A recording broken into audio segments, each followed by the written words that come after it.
他是一个喜怒无常的变态，但是他既然敢给我这个画像，就表示笃定了，按照这些条件，我们找不到他，而他已经开始了第2轮的犯罪，而我就输了。多么精妙的一个犯罪计划！那怎么办？那线索岂不是都断了？如果我是一个自大狂妄的人，我得到这幅画像，我肯定会如他所愿，一步步走向失败。只可惜，我的大脑极度清醒，他料错了。你有发现了？在他的行为里，还有4个矛盾点。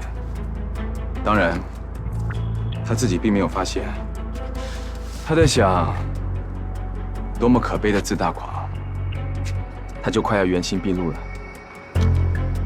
第一点，也是至关重要的一点，对于一个严重的心理变态者来说，最重要的那部分幻想，不是回顾、憎恨和报复过去，而是如何实现内心深处真正长期的渴望。这才是变态杀手们在犯案的过程中能够达到身心极致愉悦的唯一条件。可是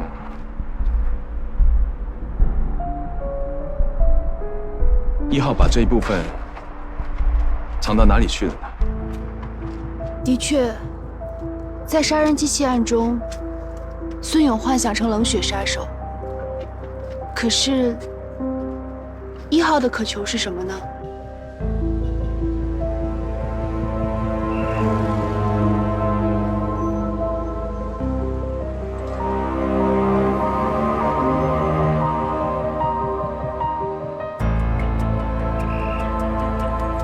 第2，他最强烈憎恨的是女人，那么就产生了一个悖论：为什么他掠夺了男人的人格，却不连女人的人格一起掠夺呢？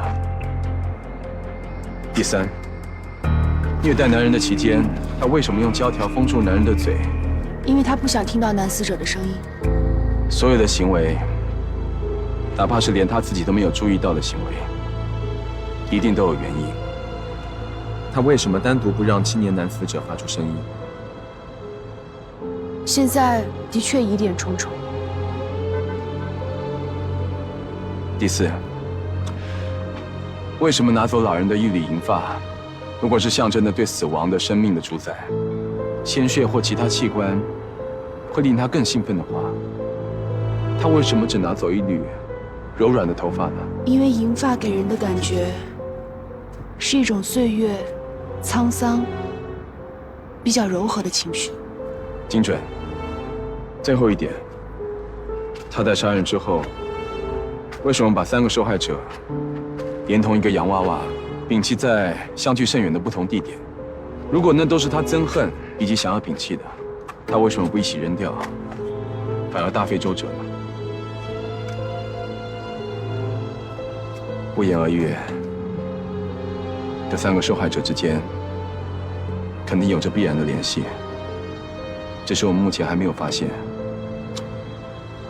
我们现在能做的是回到第1步，对受害人的行为分析。怎么了？没什么。根据你的要求，我们把3位受害者的家属全部请来。只是我不太明白，我手下的人查了个遍，对3位受害者并没有任何关系。郭教授，您到底想找什么？我们要找的是不同的东西。是1号的幻想。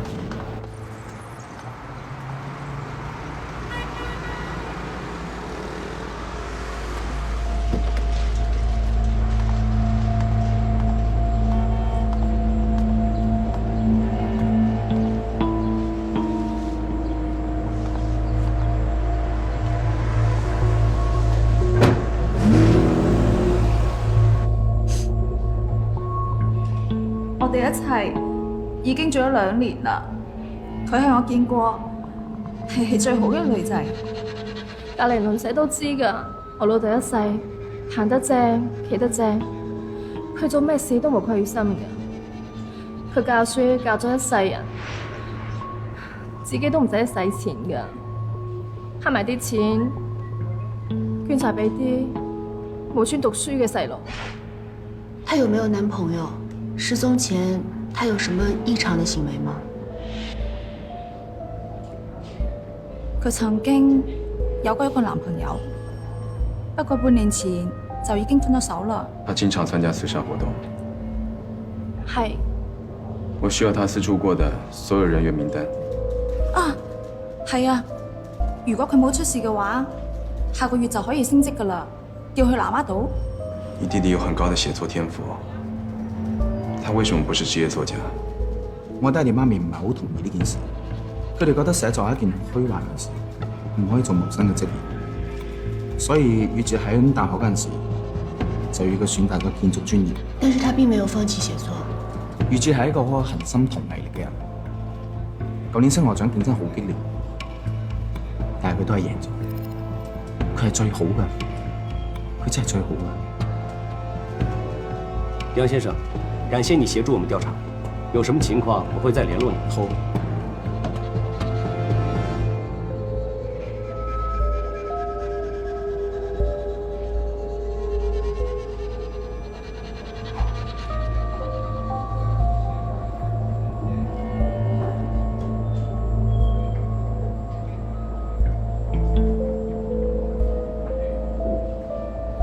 我知道你這種表情，你已經有眉目了，是嗎？線索足夠了。你知道他的幻想了？我知道了全部。他的幻想，他的渴望，以及確定他身份、姓名、樣貌的辦法了。他到底想要幹什麼？展示。展示。所有的過程中，他不斷地留下線索，是想表明這些案子和其他衝動殺人不同，所有的內容都是想展示給我看的。他有一種被強烈關注的需求，他愚蠢地認為所有人，尤其是我，會被他的成就給傾倒。他的殺戮只是一種自我推薦，是他需要展示給我看的。他的人生，他的人生，準確地說，是部分真實和偏執虛妄相交織的人生。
每一個連環殺人犯的行為裡，不管他有多麼瘋狂，多麼的不可思議，都會有他的思想，還有邏輯。我們要拼湊的，就是他的犯罪構圖。在他的構圖裡，我們要知道他要說的是什麼樣的故事。已死者華曉，售樓小姐近期會調職到南丫島。而杨宇哲就住在南丫岛，并且打算买房子。也就是说，如果这2个人没死，未来就有可能会相遇。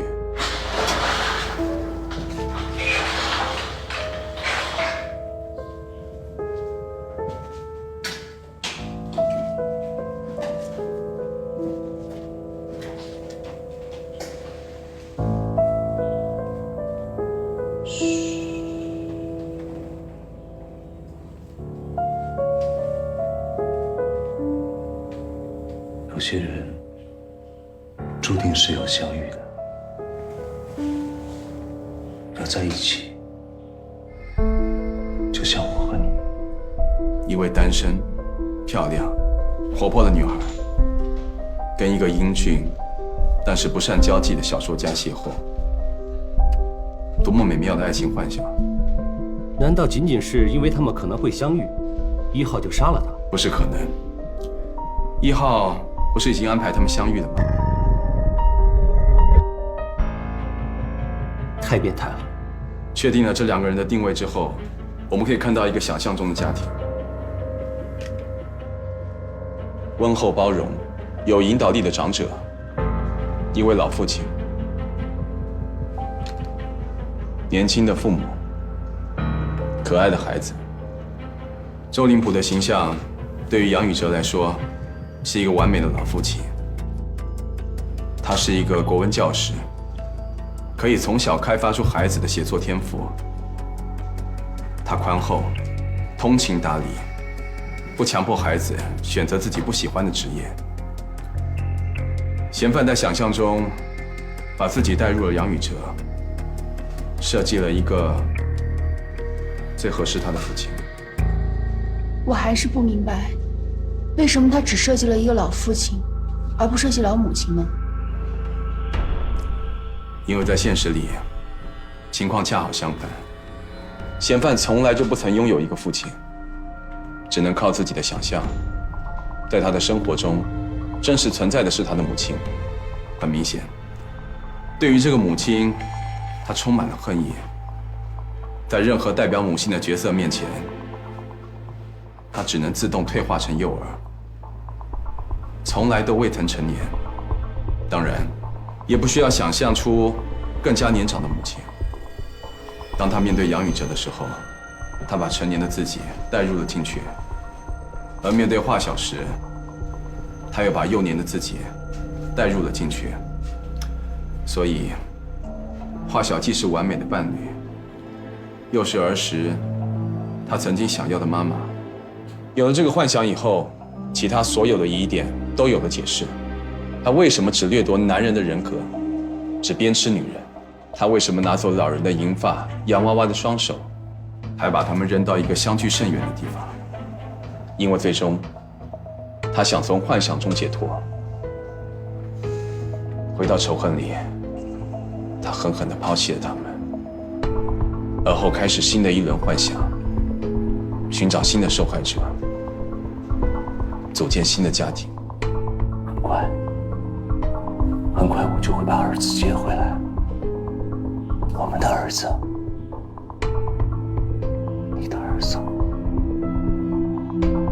那是你的儿子，你应该喜欢他，应该对他好，你应该想念他。我求下你啦，放過我啦！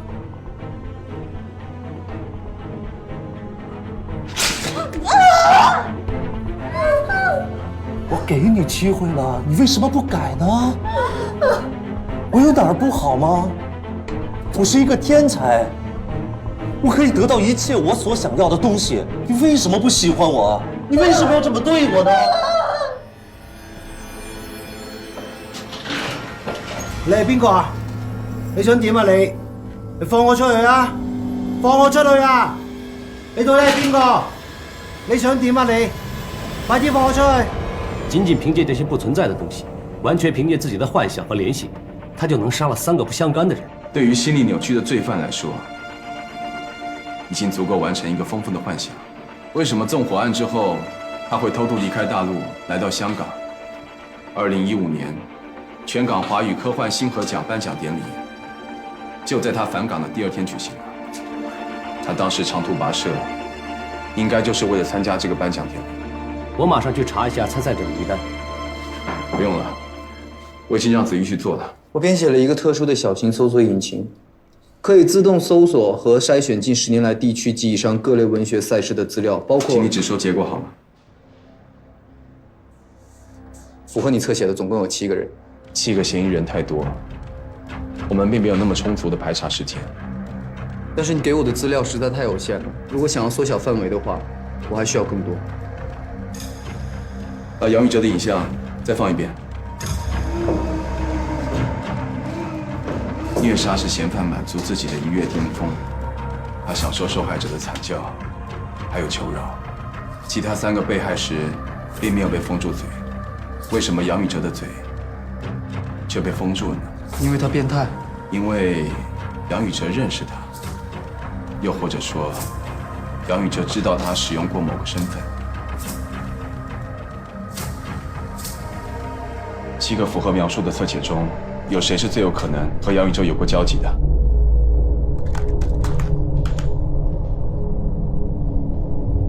？Bingo， 有一个人完全符合，31岁，美籍华人，单亲。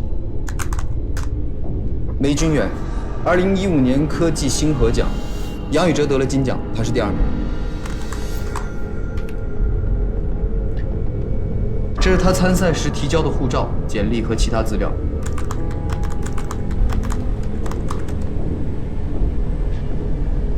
快休息！我快速地检索了他的个人信息，护照号码不存在，是伪造的。但是至少我们认识了他的脸。我现在只能尽可能的在多的数据库里面进行面部识别，但需要時間，而且準確度有限。梁 Sir， 有2單新嘅失蹤案，受害者要求同你監控嘅類型有啲相似。马上把详细资料传过来。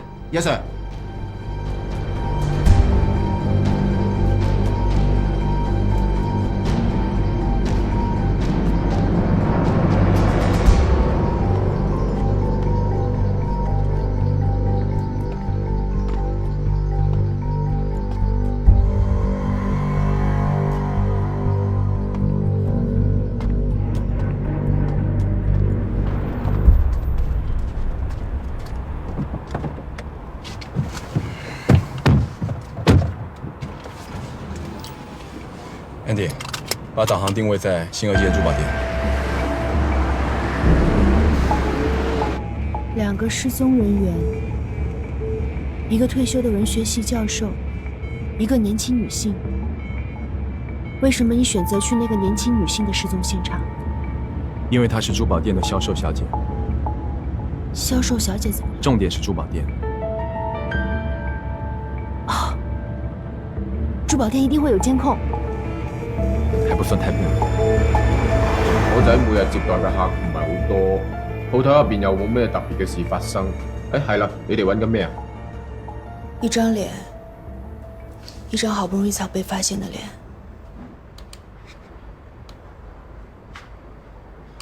就是这里，真婷。是他。时间是前天上午大概10点53分。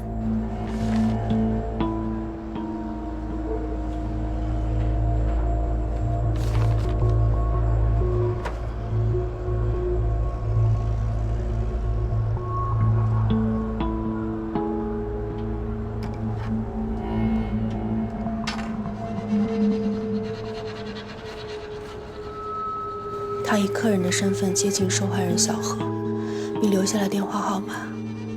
小何事后肯定是联系了他，下班后被绑架骗走。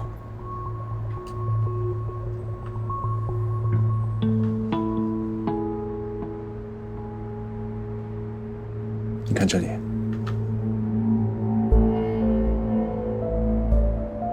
他出门后并没有马上离开。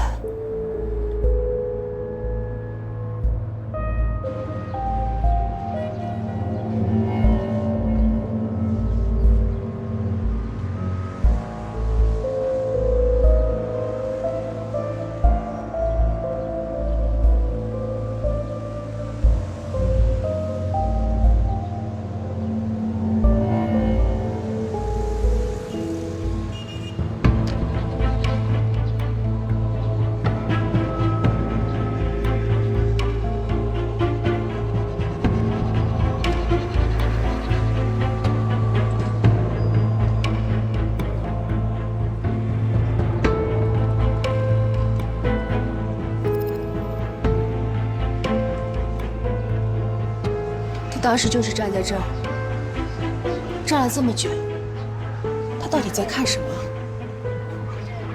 或者说，他到底在等什么？他在看自己的下一个受害者。下一个受害者？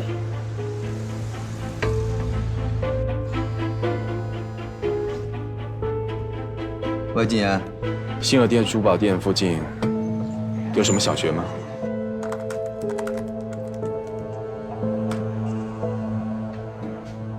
有了，红吉小学。你能查到学校里面最近有谁参加过文学类的比赛吗？有了。徐子熙，9岁，红吉小学3年级，参加第12届天文题材少年征文大赛。组委会官方显示，他是特等奖获得者。颁奖礼的时间还有地点呢？颁奖地址是港府天文博物馆2楼。颁奖时间是今天下午。现在。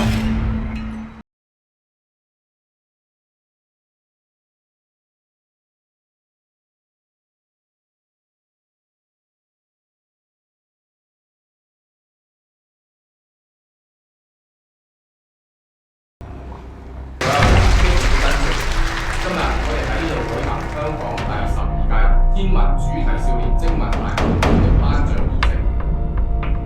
自從我哋創成徵文節目開始以嚟，全港共上屆學生參賽作品有3000幾件。咁經過我哋所有培訓精心嘅部署，呢次徵文活動一共撥出3等獎6名、2等獎5名、1等獎2名、特等獎1名。徐子熙在前排中线向左第2个位置。香港天文館嘅副館長金屬先生為我哋做一個點評，有請。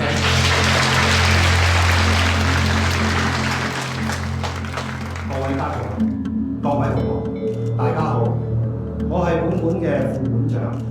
本館非常榮幸聘請到大家出席今次嘅頒獎儀。今次參賽作品都非常優秀，喺大家同學積極嘅參與之下，創造出優秀嘅成績。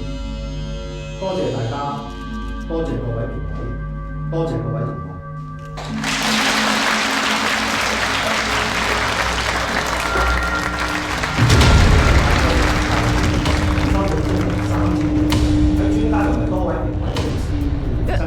做咩啊？你做乜嘢啊？做咩啊？你放開我！放開我！而家有請我哋嘅嘉賓為小朋友頒獎。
没事吧？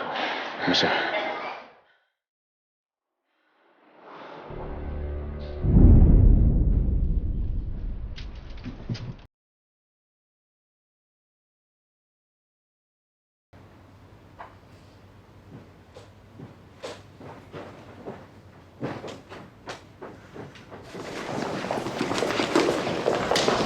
郭教授，你们没事吧？没事。孩子呢？安全。我已经派了一组警员24小时保护他，嫌犯不会有下手的机会。这上面有他的指纹，拿回去查一下，看看能找到什么。根据奖杯上的指纹，我们已经确定了犯罪嫌疑人梅君远，真实姓名谢寒，英文名 Jabo。资料里并没有他父亲的姓名，母亲是一位古生物学家，常年在南美和非洲偏远地区考察，对谢寒的成长十分冷漠。谢寒成年之前至少换过5次保姆，可以推断，他曾经遭受过成年女性的性虐待。19岁，谢寒的母亲去世，他名下有一大笔与他收入不符的资产。我追查了谢寒继承的所有遗产，自2003年开始，他将所有财产从美国转移出来，手法非常的巧妙。目前无法确定他的具体财产情况，但可以看得出来，他拥有巨大坚定的经济基础来支持他的变态犯罪行为。谢寒最后一次在美国公开露面是2006年，自从那以后便消失得彻彻底底。透明的第一个案子，就是2006年犯下的。这么看来，谢寒从那个时候就开始犯罪了。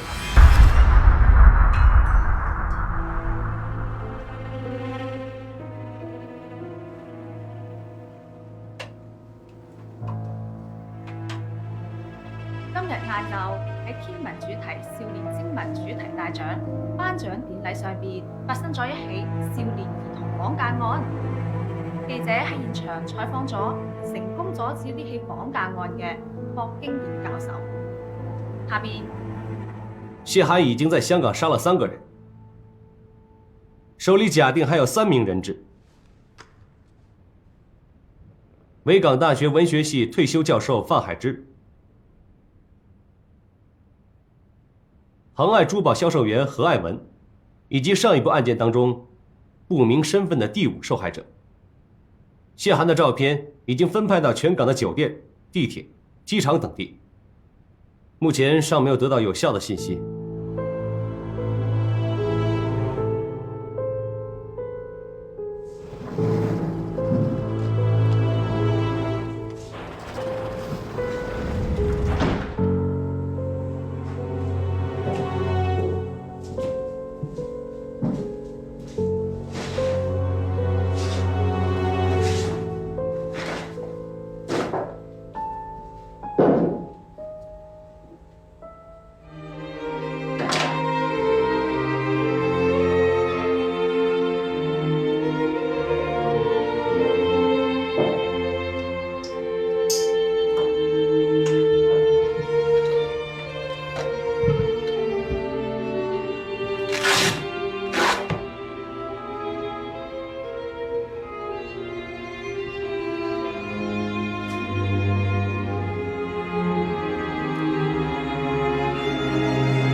谢寒名下的资产有没有流转到香港的？没有。我相信他在这里有私人控制的独立住所，而且地理位置相对僻静，占地不会小。你查过李义阳家族名下吗？他查过，令氏名下和尹氏名下他都查过。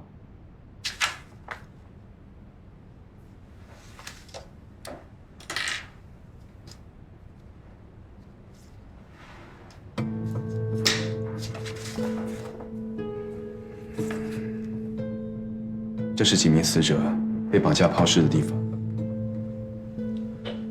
这是新增受害者失踪的地方。根据交通分析和地理研究，大致可以确定歹徒作案的舒适区。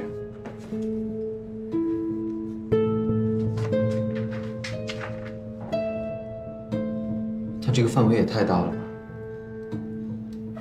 如果没有明确的指向性的线索的话，这么大的范围很难找到那几个失踪者。简阳，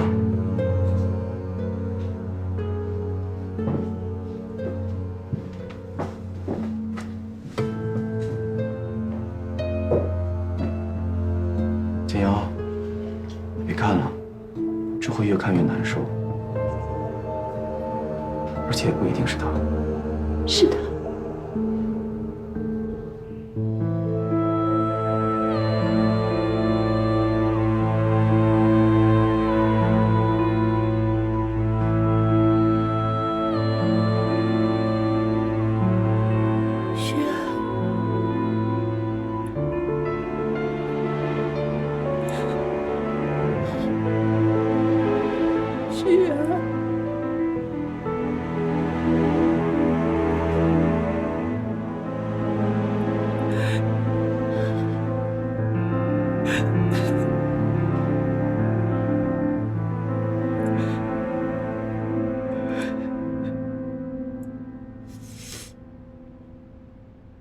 简阳，我明白你心里的感受，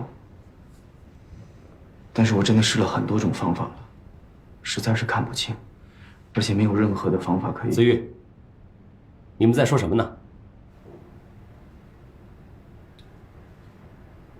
简阳觉得第5号受害者是他的朋友，叫李勋然。李勋然，说说你的想法。你说过，嫌犯通过征服和展现统治力来获得快感，只要不屈服，只要还有反抗，他的变态欲望就得不到满足。没错。我了解勋然，他是一个意志力非常坚定的人，肉体上的折磨根本不会让他屈服。他的力量来自于他相信邪不胜正的信念。放弃吧，我的小美人并不在乎你，说不定她已经把你给忘记了。珍妮和我一样，我们都很聪明，我们知道这世界上谁才是唯一值得珍惜、值得抢到手的。但是到了最后，她一样会被我除掉，因为我想要的全都会是我的，我一个人的。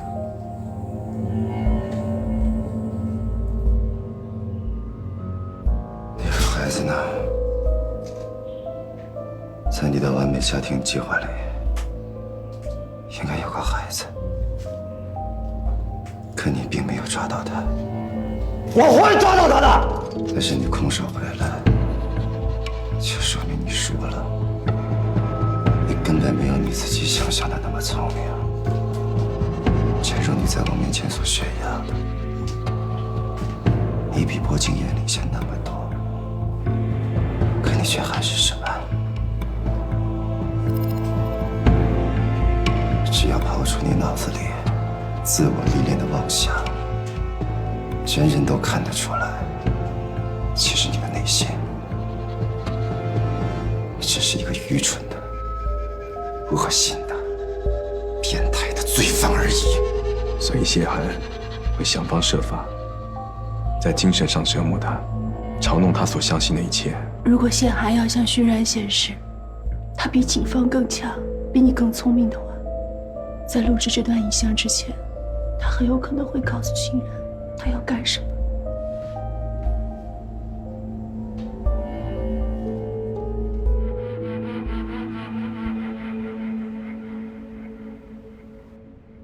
手指，手指，他的手指在动。他不是一直在挠头发吗？我也以为是他在挠头发，其实不是。勋然很小的时候，李叔叔就教过他摩斯密码。摩斯密码？李勋然不是普通的受害者，他是一名刑警，他肯定可以注意和观察到一般人注意不到的细节。如果他想试图传递讯息的话，那肯定是很重要的信息。那我们还等什么？把刚才的录像重新播放一遍。OK， 马上找个密码专家来。不用了，他动。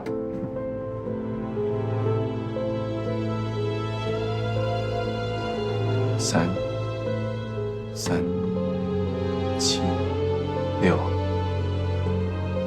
7。33767，这5个数字对你来说有什么特殊意义吗？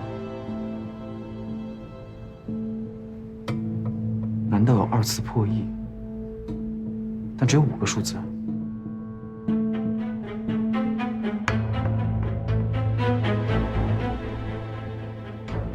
我想，大部分的路灯的灯杆上应该都有编号。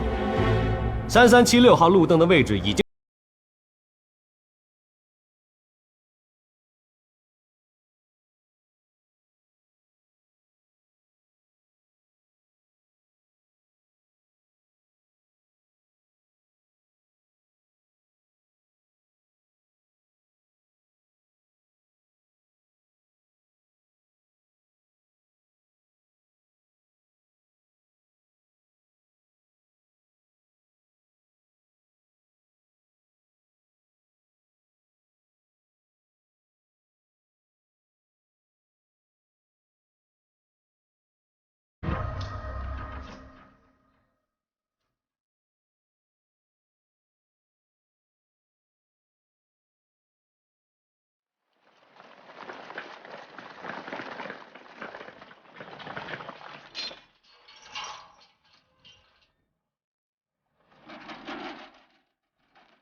爹，这个别墅有2个独栋楼那么大，平面图不是很完整，也没有剖面。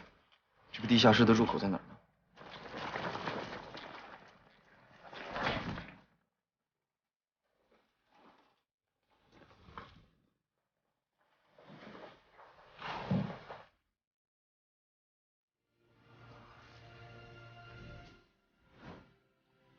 地下室的埋深很浅，透入光线的方向，还有当时的时间。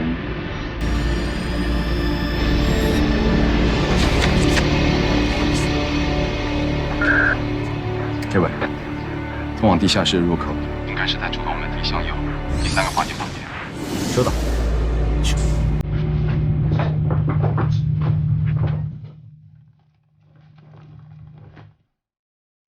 已经在路上了。我已经介绍过我自己了，我是你未婚夫的朋友。我现在正在帮你救他的命。刘 Sir， 发现地下室入口，准备进入。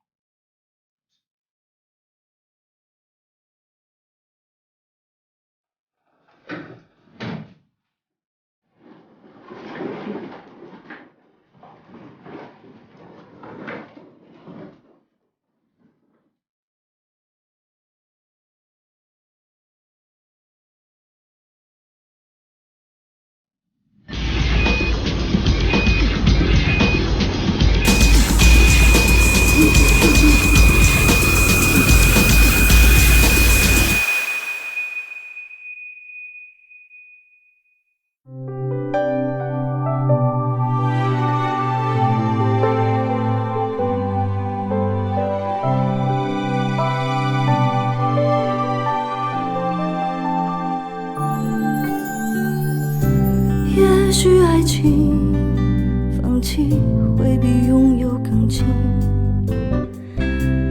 可是我已经沉迷，一天一天谁偷走生命的痕迹，请你伴我去，谁会伴我去，去到刹那清风里。今夜星光熠熠，我在约定之地，等待你终于把梦唤醒。黑暗烟火是你唯一证明，1000万颗心，一心都为你，与你长路共相依。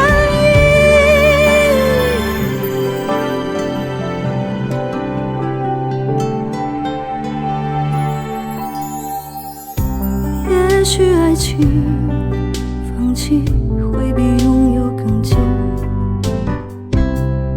可是我想找到你，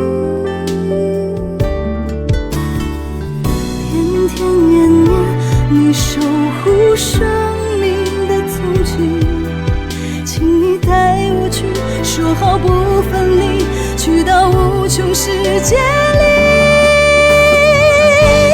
今夜星光不离，我站在约定之地，等待你终于把梦唤醒。黑暗烟火是你唯一证明，一生一颗心，一心都为你，与你今生共相依。